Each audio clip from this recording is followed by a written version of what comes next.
This evening we're going to be talking to Paul Byrne. Paul Byrne is a member of the Awaken Ireland, and Paul Byrne does a lot of work which we're going to be discussing tonight with him. Good evening, Paul.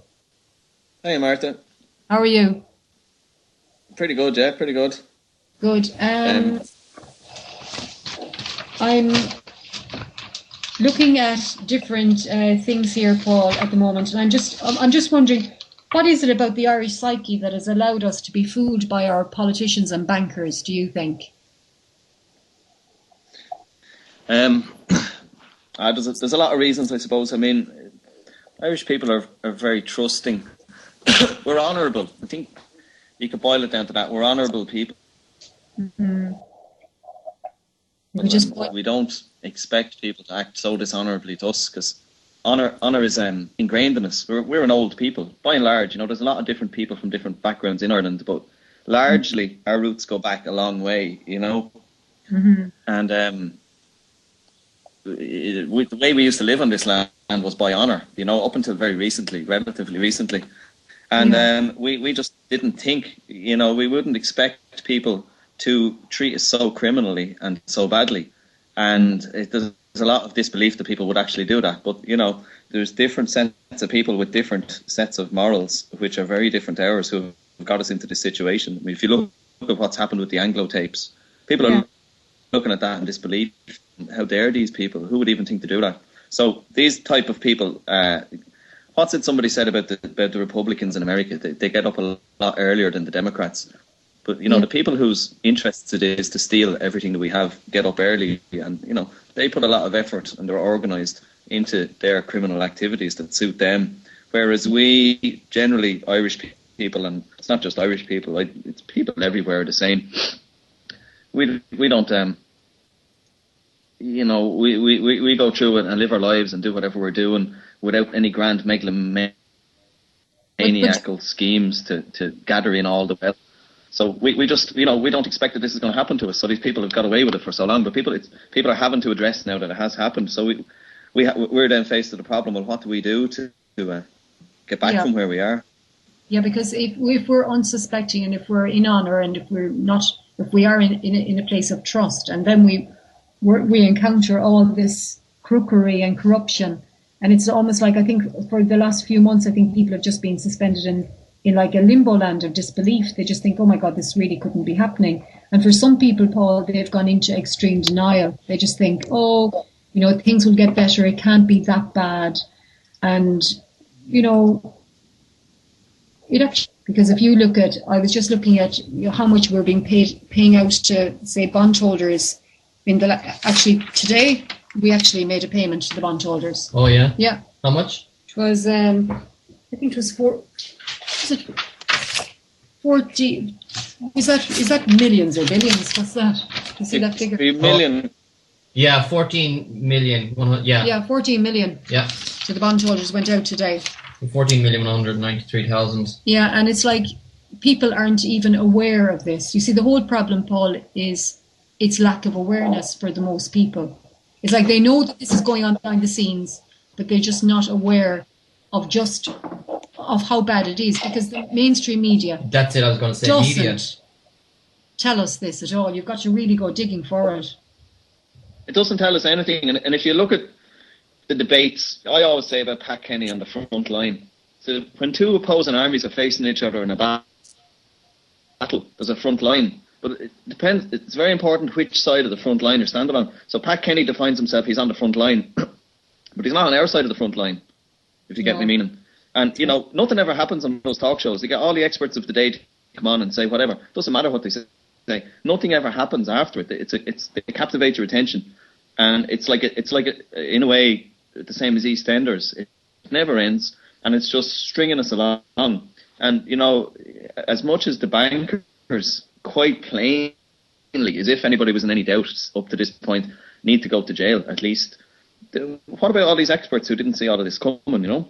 So there's a lot of people involved. So when you talk about the Irish psyche and how do we end up here, we're getting false information and misleading and incomplete information from people we trust to give us the correct information. So that's a large part of it as well.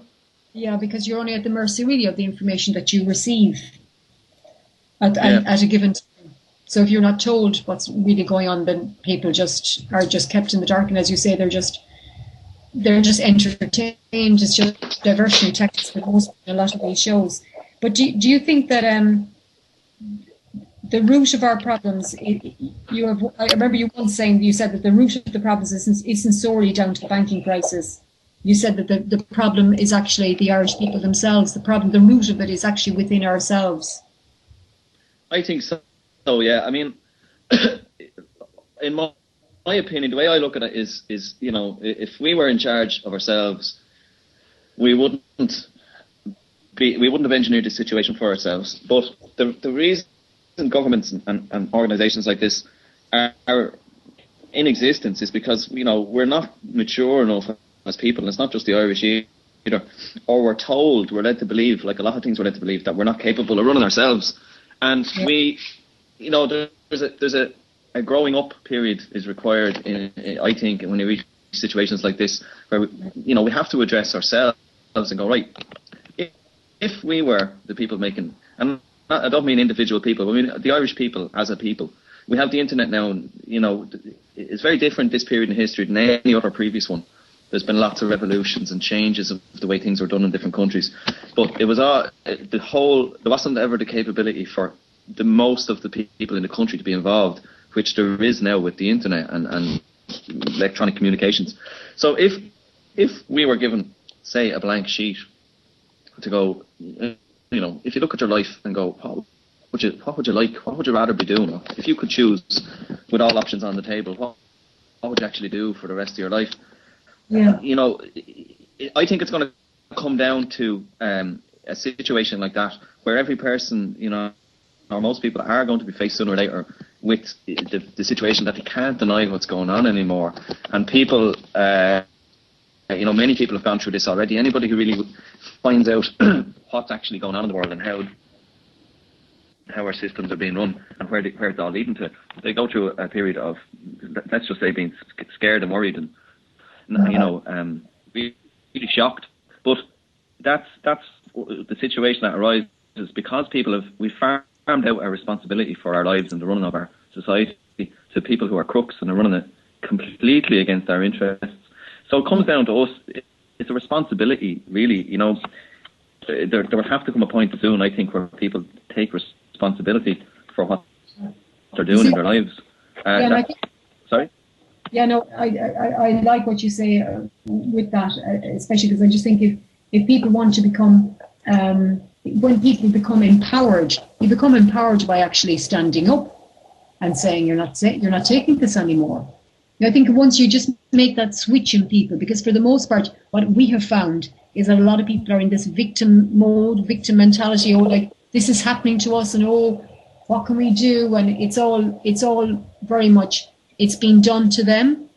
I think once you can get in there, turn the switch, and say, let's see what we can do back. Let's see what steps we can take. And I think once you give a person even that small little bit of power, to take that power back, to actually start to create their own life story, it makes all the difference. Yeah, and like that happens. I've seen it, and I know you've seen it in various different ways, but particularly, say, with health, when people get sick or they get into financial difficulty and they're forced to address those problems rather than freewheeling through life, that's when people really do become empowered, because they take charge, they retake charge of an aspect of their lives. And really, humans have been on this planet for a long time. We've fended for ourselves, and generation after generation has done whatever is needed for them to live and raise families. And so much of this stuff now is being run by the state. The state encroaches on everything, and they say, "Oh, we'll look after your health there for you. You don't worry about that. We'll look after the water. We'll regulate everything." And they do everything incompetently. But more and more of the things that people should be able to do for themselves, they lose the empowerment that comes with actually living your own life. But Paul, if you just say the health service, definitely,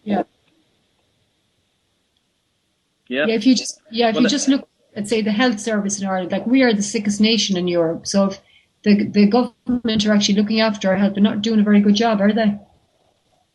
No, they're not. Same as everything they run. But exactly, I mean, look at the health service. Great example. I come from an engineering background, and it doesn't take a genius to look at how many people are sick and look at how much money is spent on a health service and go, those two things don't fit together. Like, and they use wrong metrics. Even they're measuring the amount of people on beds, the amount of people who've had operations. Why are these people sick? You know, I've certainly met loads of people over the last few years, and I know you have, and Aisling yourselves. There is so much knowledge of health out there now, and it's the prevention of illness. Oh, yeah. It's not the treatment of it, mostly the prevention. People shouldn't be sick in the first place. Like, perfect health should be a situation that we can all aspire to. Yeah, but you see, the thing is, there isn't that much money to be made in preventative health care. The money is to be made in the sickness industry in Ireland. So exactly, yeah. But I mean, it's like what I found from meeting people, I've met a lot of fascinating people over the last couple of years who are setting up healing centres and using all different types of technology that I never knew about, you know. And, you know, we're developing like a network of people, same as yourselves, who know how to treat lots of different illnesses.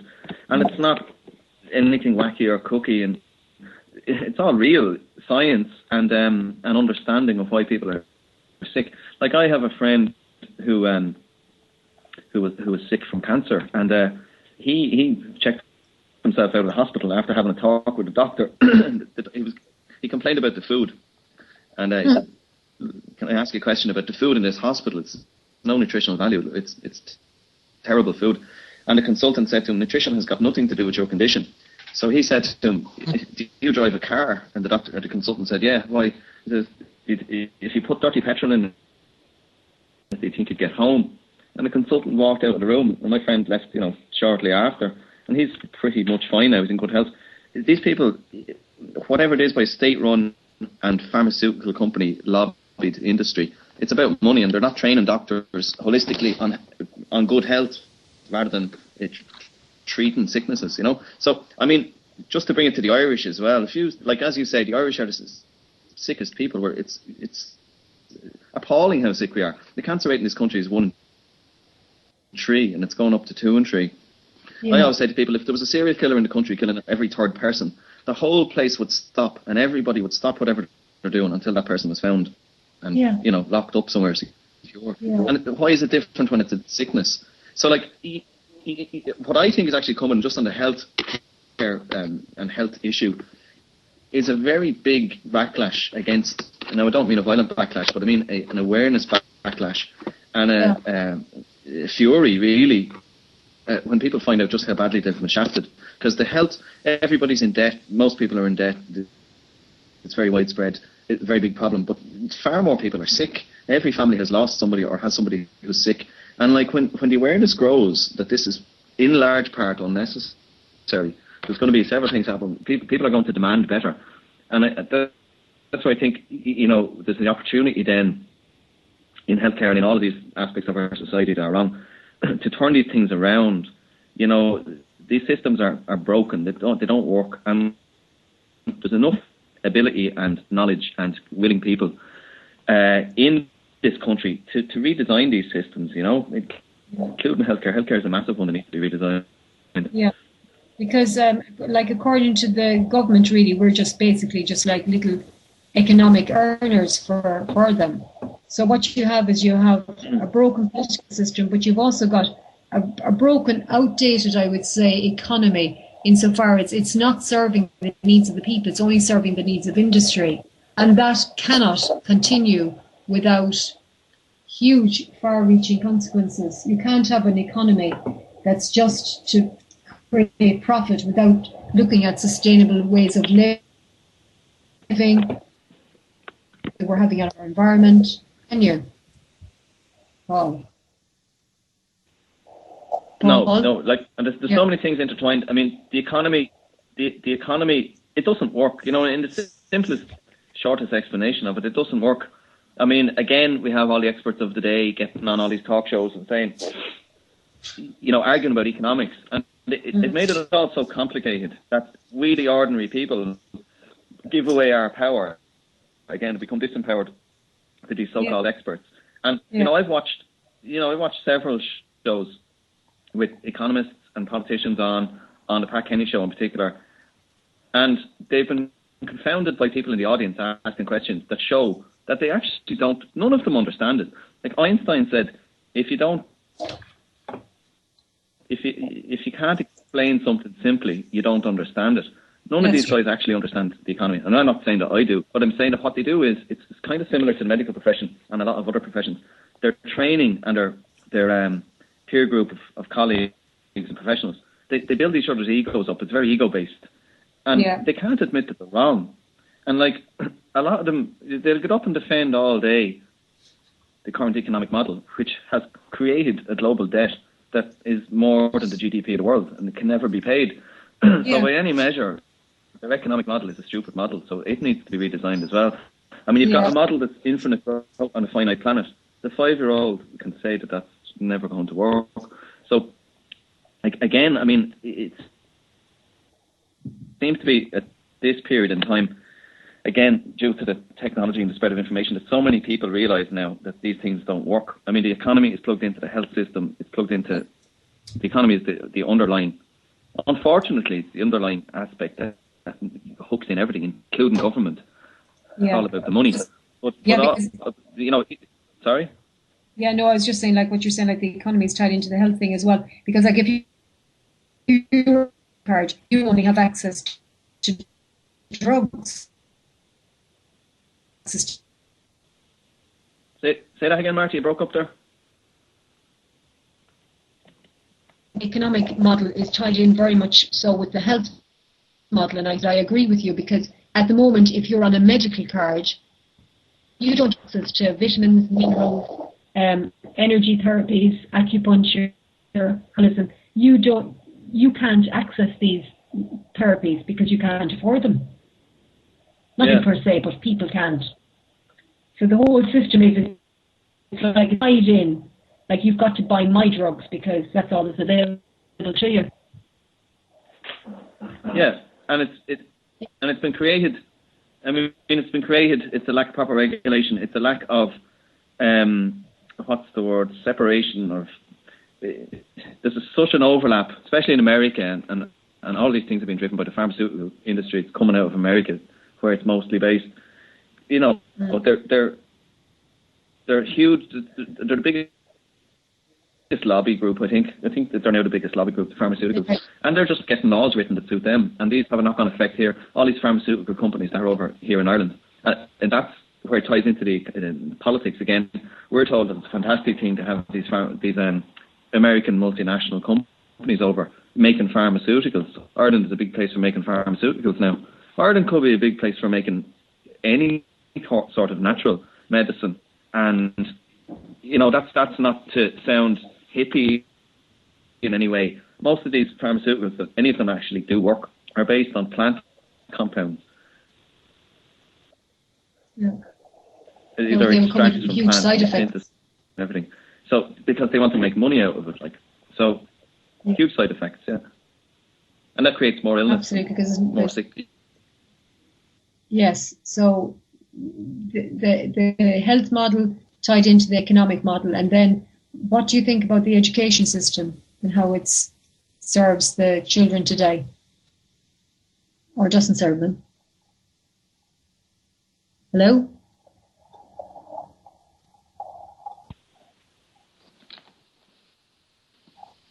Paul? Hello, Martha. Yeah. Hello. Yeah, I can hear you. Yeah. Okay. Yeah, I can hear you. You're coming in and out a bit there. Okay, I just said that. What do you think of the whole education system and how it serves the people today, and how that also is a model that is just not working anymore either? Well, again, you could look at it very simply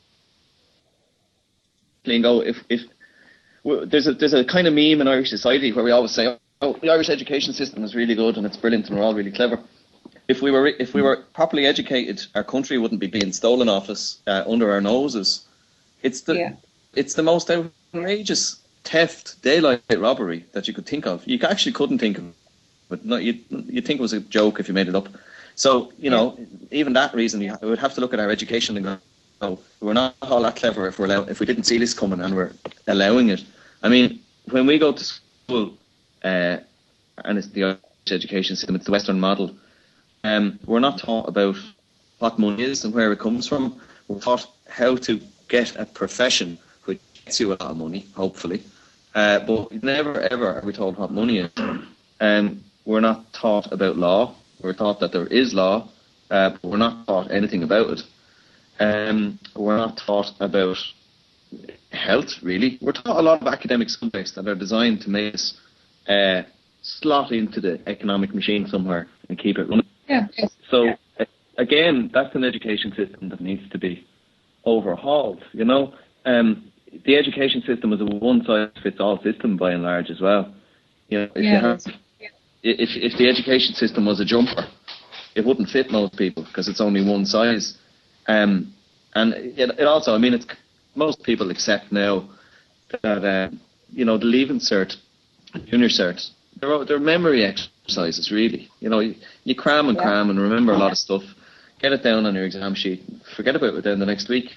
Most people do that. Like, so that's and like say even for example, our Irish, our language. Now I'm not an Irish speaker. I'd like to be. I realise now I didn't want to be in school, but I find it laughable. Well, not laughable. It's tragic that you learn Irish from when you're 5 or 6 until you're 17 or 18, and you freak out then because you have a 10-minute exam where you have to speak it. We're not taught how to speak it properly, you know, and that should be the first thing about language. So it needs to be overhauled. I mean, definitely our education system it's not doing what it's supposed to do. Yeah, what I would love to see to come back into the education system is actually that children are actually encouraged to want to learn themselves, so that actually you can bring it forth from them, that it's coming from them intrinsically rather than, you know, extrinsically, teachers saying to them, oh, you must learn this and you must learn that. Because if you see children that are actually passionate about something, it makes all the difference. And those are the children that are engaged. Because what you have for a lot of the times is you've got children completely disengaged in classrooms, looking out the window. They might be lost in their own world and they're not taking part at all. They're not engaging. So if you've got students in school who are not used to engaging with learning, then this is why they're not engaged with what's going on in the outer society, because they're not even taught in that way. They're not taught to engage, taught just to be these vessels for the most part, useless facts, because what are they based on? Just things that people want you to learn. Where is the information? In terms of history, in terms of, you know, as you say, this one-size-fits-all curriculum doesn't suit every child. And then with children that are, say, not academic, they're made to feel very low self-esteem all throughout their secondary school years because they're not getting A's and B's in exams. They're not measuring human qualities at all. The qualities of kindness, goodness, positivity, you know, children who make a difference within their own school community. So and really is the problem is really from the top down, because as long as we've got this antiquated exam system that is demanding that children learn off and regurgitate all these facts, then the changes are going to be very difficult to make. Yeah, exactly. And I mean, if you read, Paul Byrne wrote an essay, The Murder Machine, about that, and this was 100 years ago. And in it, he made the same points. You know, the problem was the same back in those days.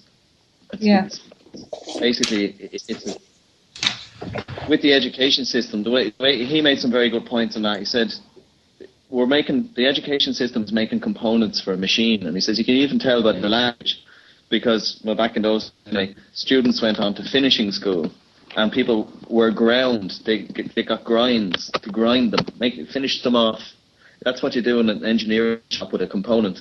The last little bit you grind it just to finish it, you know. So even the words they use, it's just designed to produce very right-brained. Which one is the technical one? Left-brained, very left-brained people who are not whole, and like it's psychologically damaging as well, because people have different. In a population, there's a load of different psychological types. there's broadly introverts and extroverts. There's thinking, sensing, feeling. You know, a lot of different psychological types. Whereas the school is, as you say, a one-size-fits-all one. So a lot of the introverted people in school don't do well because it's kind of extrovert dominance, because that's what a lot of extroverts do. So, you know, it creates damaged people. You know, bullying is an aspect. People feel disempowered. As you say, if people are artistic or, you know, thinkers in various different ways, they mightn't excel at maths or whatever subject. There's a competitive aspect to it, and it's just it can't work. It's designed to fail in a certain way, and education should be the primary. If education was as good as it could be, in one generation, the quality and total creative capacity of the population would skyrocket.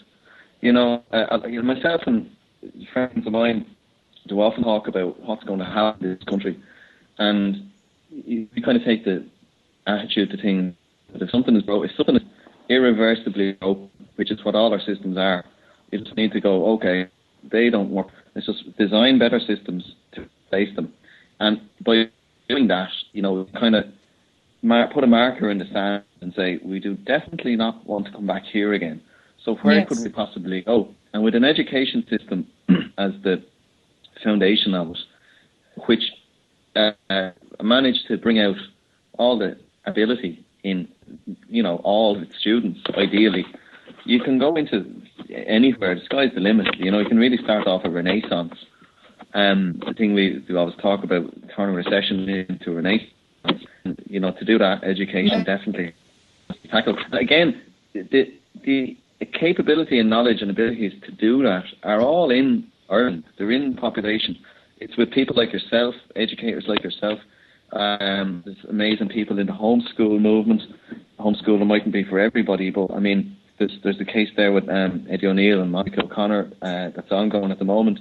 And you know, just looking at the interviews with those people and their kids, we actually know Eddie and Monica, met them a while ago, and they're such lovely people, and the kids are so grounded. They're not insecure. They're not being bullied. They're not shy. They're very creative, and they're happy, and they're successful. And isn't that what people want in their lives, you know? We're taught by the education system that to have happiness and success, you need to be a this or that. You need to be an accountant, or you need to be very successful. You need to spend so much time learning things off that you are not really relevant in your life. I remember when I was in school, that careers guidance service, if you could call it that, was pretty basic. And, you know, I thought when I was 15 that there was like 10 jobs you could be in the whole world. And, you know, they give you that impression, you know. They're the people who are supposed to know, you know. So you could be an electrician or a carpenter or a plumber or an accountant or, you know, a few more things. But there's an infinite amount of things you can be, you know. Yeah, but you think the whole thing is judged on how well is the country doing. They always just economics, they never people. Like, you've got to ask yourself, like, are the people happy? And at the moment, do you think the people here in Ireland are happy? No, absolutely not. In fact, it's becoming like a pressure cooker in the country in a way. I mean, it's very strange. It's so tragic. There's no amount of suicides, even not just that one figure. Suicides, people, then that creates family troubles and troubles of all sorts. This country is in a crisis. It's in an absolute emergency. And, you know, if something isn't done soon, we might go to the point of no return. And to say that we might meet the point of no return in Ireland after we've had so many crises and we're still here, it's pretty scary. I mean, what I've come to the realisation over the last few years is that the crisis and oppression that Ireland has suffered under several centuries, it never stopped. It just changed its face. It put on a different mask and seemed to disappear for a little while, but it's come back stronger than ever. They just changed their tactics. So if you look at back to Irish history, we were facing destruction so many times, and we're facing it again, and that's where we are. It is the time of 1916, it is the time of 1798. It's not the time of the Kardashians and X Factor. These things have been put there to distract us. So, we are in a crisis, and if it isn't sorted out in some positive manner soon, the Irish people are going to really suffer more than we're suffering now. Do you not think that it's up to every individual really to almost become an activist in some way? Unknown computer found. Yeah. Do you not think it's up to every individual to actually become active in whatever issue they can?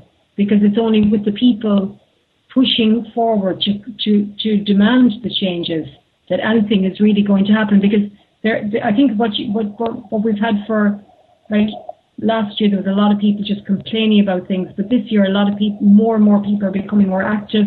They're getting more involved with their communities. Like, can you tell us a little bit about the festival that's coming up in your area? Yeah, well, I'm kind of tired tonight, actually, because we've been doing a lot of last minute preparations. I'm just in from a meeting for that. It's happening at this weekend. We live in a nice little village here called Ockram in Wicklow, and a few of us, we played trad, played a session. I'm a fiddle piper, and out of that, 6 months or 7 or 8 months ago, there was a suggestion: will we have a festival, bring some people into the town, and the idea of it being to a not-for-profit festival, and just whatever we could get done, just to have a bit of crack, literally just to enjoy ourselves a bit, bring a bit of cheer to everybody, a little bit of business to the businesses, and to showcase the local talent, and to bring in other talent from closer around. Our ancestors used to have a festival every 6 weeks, and it wasn't for profit. It was for life should be enjoyable. Life shouldn't be this rat race where you're always running around trying to pay debt to somebody who doesn't care about you at all. So there's a lot of the appreciation of life as it should be, or as it could be, and as it is more balanced if it is, that we've forgotten. We think that, okay, to enjoy yourself, you have to go to the pub and get pissed at the weekend, or go to Oxygen with 100,000 other people and stand in the mud. It doesn't have to be like that. It's not all complicated. So we come up with this idea we'll have a festival, and it's grown legs. We started off, we were going to have a traditional music festival, but then other people who got involved said, well, they have classical music and jazz and blues, and we've even got a barber shop quartet coming down Saturday to sing. There's a wide range of music. So we've got in I think there's about 30 artists all across the genres. Luca Bloom is coming, Liam Wainley, Roisin O, who's great. She's just, lately, she's Mary Black's daughter. Metal Miscellaneous from Dublin is coming down. There's some trad players, Blackie O'Connell and Cyril O'Donoghue from Clare are coming up. And quite a lot more, and a lot of local artists and musicians as well. And what we found is we've done a no budget. We've got a lot of help from the community because everybody gets what we're trying to do. It's really about community building and showing people that, it's possible without all that much effort, if everybody just lends a hand, to have something really nice and enjoyable and magical quite easily. And it's I think, and all of us here think, that to progress into the future, into a positive future, we have to get away from this centralised way of doing everything. Government, education, health service, natural resources, all these things are, the control is centralised, and us, and the people at the bottom of the centralisation pyramid, get shafted all the time, basically. So a cooperative structure where communities can kind of not look after themselves completely. Ideally they could, but we think the communities need to, first of all, know your neighbour. You need to meet people around you and develop community. And from that then, see if we can collaborate on. We've picked a festival. We have ideas here for myself and a few of my friends, James, who we know, and others, to set up co-ops and start doing things. We can talk to people in Talk Jordan and getting advice from them, about taking the responsibility for things like fuel, food, community support into the community, rather than looking to an external, incompetently and corruptly run service and doing it yourselves. So what we've done is we started with a festival because it just happened anyway. And but through that we can see we're planning now to develop that. We go after the festival. We say, well, how about we just continue having meetings and we look at doing. We're hoping to set up an arts centre here, start doing gigs, and also a lot of our friends are very knowledgeable about wild food and organic food growing. So we're going to maybe do courses on that. And again, it's all about empowering people and bringing them together. Yeah. And unless, I think myself, looking back through past periods of turmoil in this country and others, unless there's a situation where people can have an enjoyable, logical, beneficial route to go down, to turn the situation around, and a lot of people, most people, choose that, there's never going to be a solution. Every other time that something crisis has happened in this country, it's never been fixed. It seems to have been fixed, but then it's not fixed. There's an apparent solution, but it's not a root and branch redesign. So I think that in the empowerment again, once people see what they can do and how powerful they are, not in a superhero sense, but in a looking after their own lives and standing on their own 2 feet sense, the effect of that is massive. And when a group of people of whatever size do it together, the sum is more than the total of the parts, And I would love to see that happen across this country. I mean, even even something as simple as get together in groups to discuss what they're doing, what they'd like to do, with no agenda, with no committees and all of this structure in it. People have the ability or forgotten the ability that they have to just come together and talk to each other and tackle the problems together. So yeah, we're hoping that the festival will be a success. We're hoping it will. You can't be sure of anything. Fingers crossed. But it's a great lineup and everybody is pumped up about it. And we've had people in, from Drinks saying congratulations and we're looking forward to it. How much was your budget? And we said we didn't have any budget, and nobody would believe us. But it's great because I just think what you've taken like a gargantuan step right out into the community to draw people in, and then once you can engage them, be it through the medium of the arts and through the music, then you can begin to also get them to toy with, what they actually want, what their vision is for their community is. Because for most people, it's like, again, going back to the education system, they're not encouraged to engage, they're not encouraged to say what they want. It's like it's always what somebody else wants. You're always following somebody else's agenda. So it's like, I think for some people, it's almost delightful, and that's a lovely way of opening people up, is through the medium of music, magic, fun, make it family events as well. And people then see you, Paul, as a person who wants to create a better Ireland rather than somebody who's a marginalised activist in your own right. Do you know what I mean? Absolutely.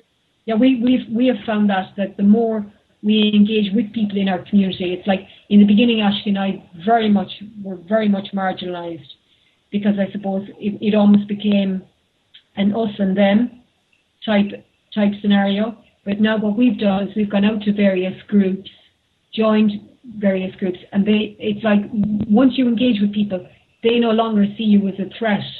They see you as one of them, and we're all in this together. That's the whole thing. We're all in this together, and we're all in this, and we can actually create a change. And I know there's a sort of a background cacophony of madness, but in some respects you actually have to start creating the Ireland that you want, even while this is going on.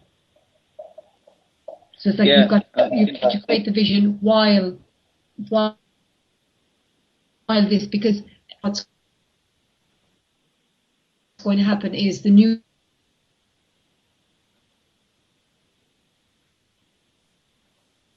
Renaissance happened. I'm just losing you there, Martha. I don't know if you can hear me. You're breaking up there a lot.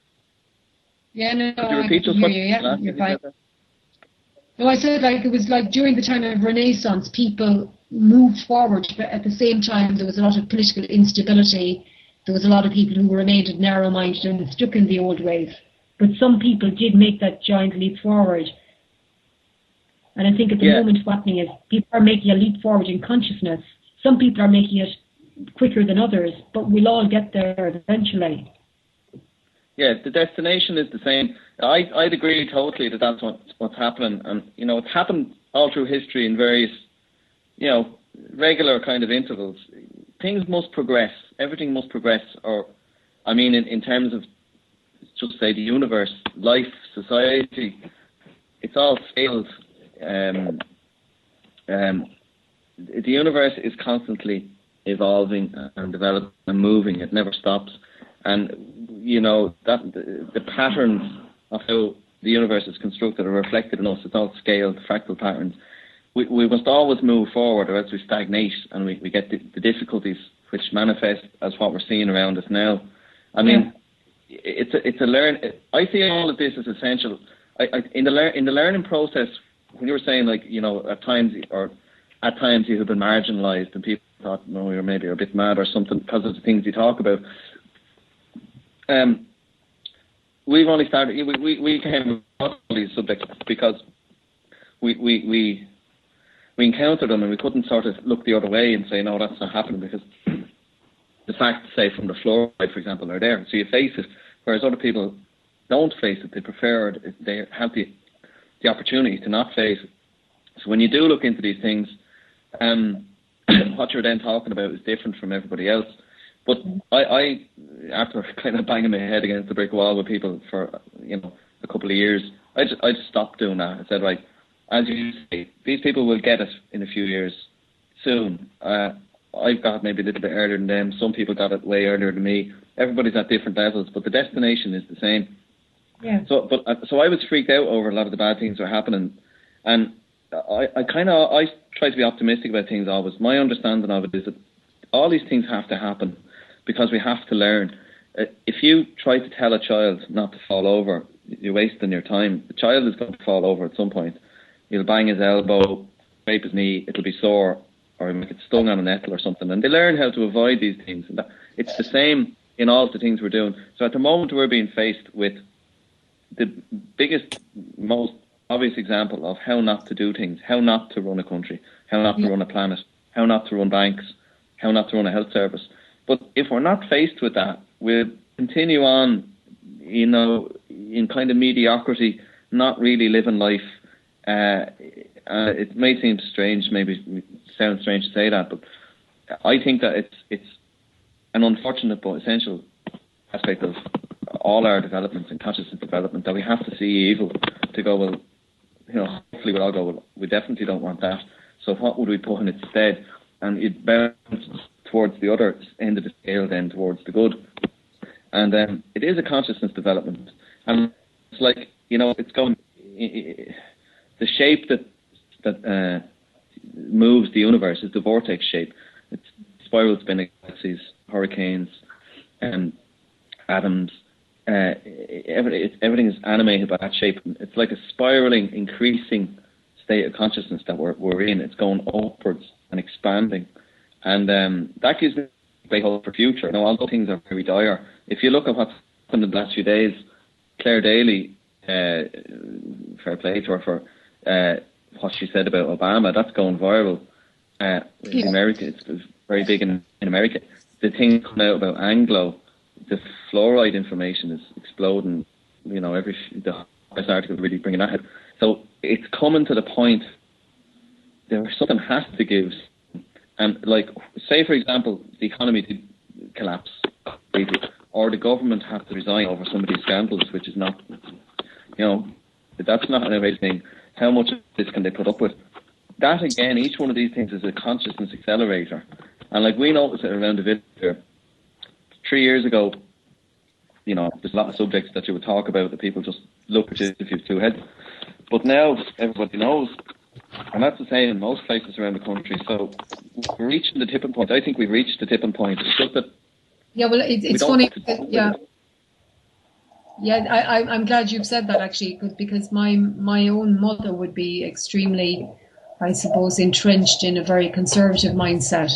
And even now she's actually asking me questions about where is Aisling and where is she going next. And I just think, wow, that's a huge thing. So I just think if you can see the little leaps that are occurring all the time with people in terms of their consciousness. That's all it is, really. And the whole thing as well is like the whole Celtic Tiger was very much about competition, about like, I've got a better house than you, you've got a bigger car than me. I never was involved in any of that now, let me tell you, but that's the way it panned out for so many people. Yeah, but that's the way it panned out for so many people. But we went from the sort of like the age of the extreme selfish individual to we're going towards a state of unity where we will join together. And it's like people have said to me on Facebook a lot, oh, you know, if only the groups would join together. And I say, we're already joined. Like we go to these marches, we've met the people who are from the Axe the Tax, we've met people, to the bondholders, we've met people from the Quilta. We've met all of these people and we're all actually one. Because it's just that we're all fighting on different sides of on different sides, but we all want the same thing. We all want our own resources back. Yeah. We all want clean water, clean food, and a safe and peaceful country. Exactly. Everybody wants the same thing. I mean, you know, just that, and boil it down to even the simpler, as far as I would look at it, you know, we all want peace, prosperity, and happiness. Just the ability to be. We just want to be, you know. I over the last few years, you know, I my job ended up, and so I've had more time on my hands over the last couple of years than I've ever had in the last, you know, decade.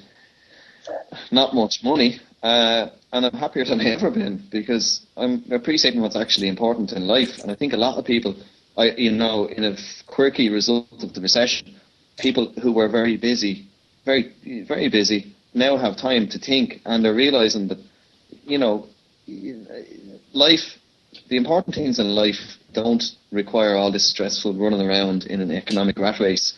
It's your family, it's your community, your quality of life. It's nice to have nice things, you know.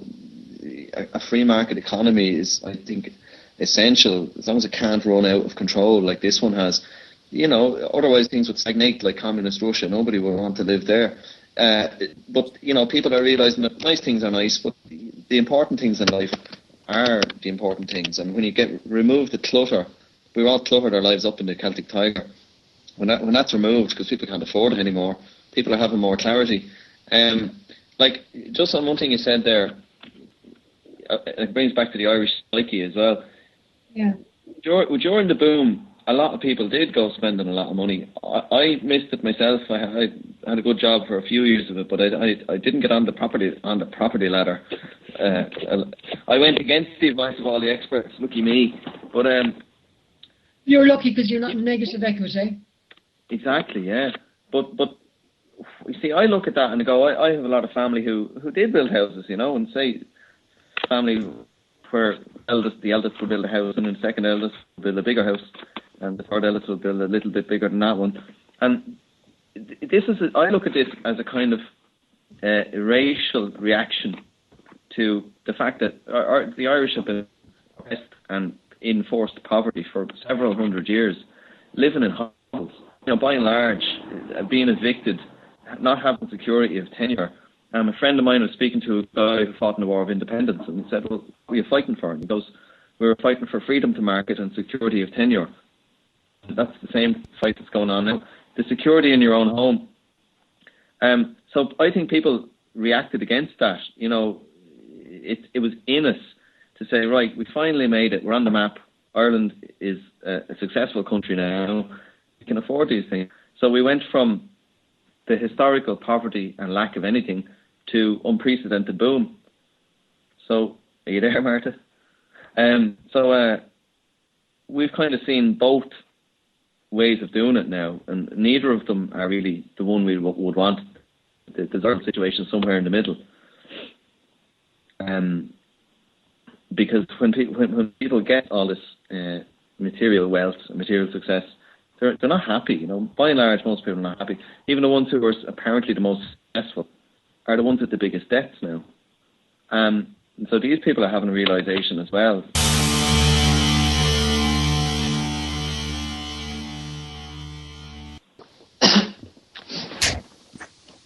Okay, Paul, are you going to just sum up what you've been talking about this evening?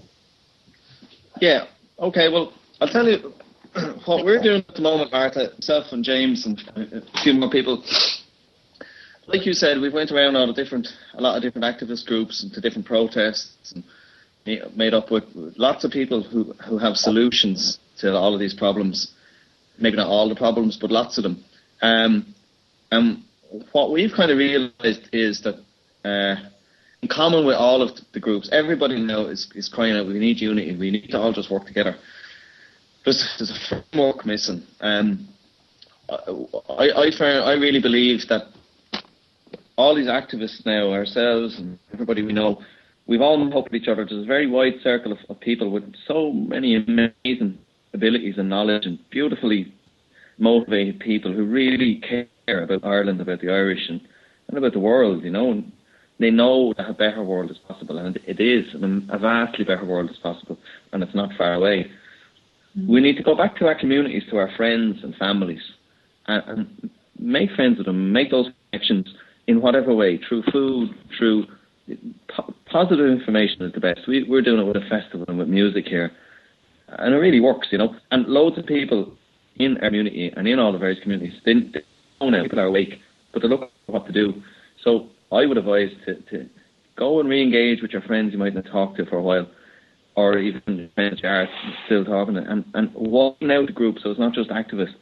And what we're working on, we've recognised that there needs to be a framework. So we're going to come out with we're doing a project we call Evolution at the moment, and what it is it's an amalgamation of loads of the work that people are doing around the country.